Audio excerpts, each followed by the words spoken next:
शायर भुट्टो भी एक बहुत बड़ा एक गंदा धंधा है। और मैं कहना चाहता हूँ, कहते हैं शायर भुट्टो एक ही बारिश में छुट्टो।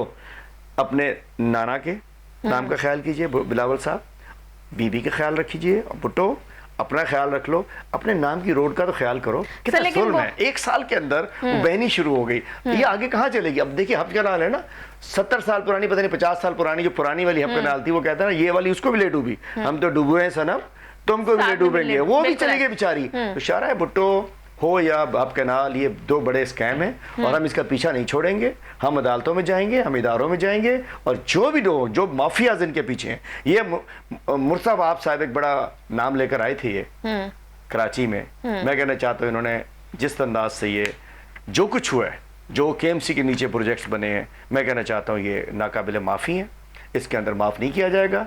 हम तैयार हैं, हम अपने अवाम का हम केस लड़ेंगे, हम करप्शन के पास खड़े होंगे, हम हर चीज़ को सामने लाएंगे, ये हमारे फ़राइज़ में शामिल है। और सब अच्छा है नहीं, सब बहुत बुरा है, सब बहुत बुरा है, बिल्कुल सब अच्छा नहीं है। और जो कुछ गलत होगा हम उसको हाईलाइट करते रहेंगे, करेंगे और करते रहेंगे।